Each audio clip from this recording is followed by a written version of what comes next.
اس کی حدت، شدت اور گرمی، حرارت اتنی ہوگی کہ دماغ پگھل کے ناک اور کانوں کے راستے سے باہر آ جائے گا۔ یہ سب سے ہلکے عذاب کی کیفیت ہے، اور جو سخت عذاب ہے اس کی کیفیت کیا ہوگی؟ تو کہا الذی یصلی النار الکبریٰ، اس کو بڑی آگ میں ڈالا جائے گا، ثم لا یموت فیہا، پھر اس وہ آگ میں مرے گا نہیں، تو پھر جیے گا؟ کہا ولا یحییٰ، جیے گا بھی نہیں، نہ موت نہ زندگی۔ اے عجیب کشمکش ہوگی جو اس کو سہنا پڑے گی۔ یہ تو اس کی سزا ہے جو اللہ کے حکموں کو توڑتا ہے اور اس کے حکموں سے منہ پھیرتا ہے۔ اب ٹھنڈی ہوا کی جھونکے بھی دیکھیے، قد افلح من تزکا، کہا ایک وہ ہے جس نے من کو ستھرا کیا، جس نے باطن کی صفائی کی، وہ فلاح پا گیا۔ وذکر اسم ربہ، اور اپنے رب کے نام کا وظیفہ پڑھا، فصلی، اور نماز پنج گانا کا اس نے اہتمام کیا۔ یہ وہ خوش نصیب ہوگا کہ جو فلاح پانے والا ہے، کامیابی اور کامرانی کے راہ پہ چلنے والا ہے، ذکر کی دھونی رما کر کے زندگی میں چراغاں کرتا ہے اور زندگی میں خوشبوئیں بکھیرتا ہے، یہ کامیاب ہے۔ اللہ اکبر، بل توثرون الحیات الدنیا۔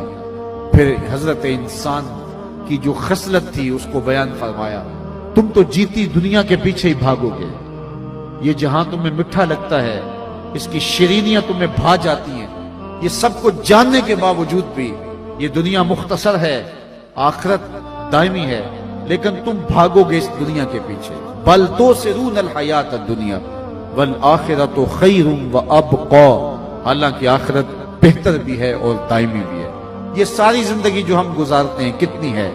50 سال، 60 سال، 70 سال، 100 سال لگا لیجئے، 100 سال کی ساری زندگی۔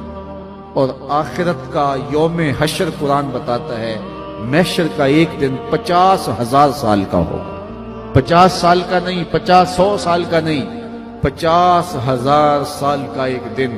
اور پھر نہ ختم ہونے والی زندگی، مینڈے کی شکل میں موت کو بھی ذبح کر دیا جائے گا، اور پھر زندگی کا خاتمہ نہیں ہوگا۔ اگر عذابوں میں پھنس گیا تو پھنسا ہے، جنت کی بہاریں ہیں تو نصیب ہیں۔ تو یہ مختصر زندگی 50، 60، 70 سال کی، جس میں تیسرا حصہ سو کے کاٹنا ہوتا ہے، کچھ دکھوں میں، کچھ دھکوں میں، کچھ واش روم میں، کچھ تکلیفوں میں، کچھ بیماریوں میں، لگا لیجئے آپ 100 سال بھی زندگی، لیکن آخرت کا صرف ایک دن 50,000 سال کا۔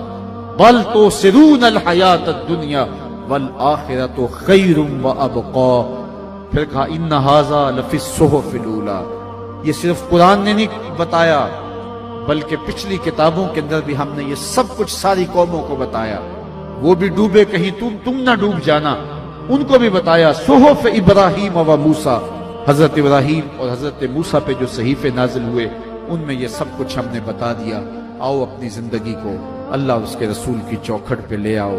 آج ساوی نے کھلے راوی نے انج ٹوک نوکھڑے ٹکڑے نہیں، ٹر پویں تے فاصلے مک جاندے، کر بیٹھیاں فاصلے مکنے نہیں۔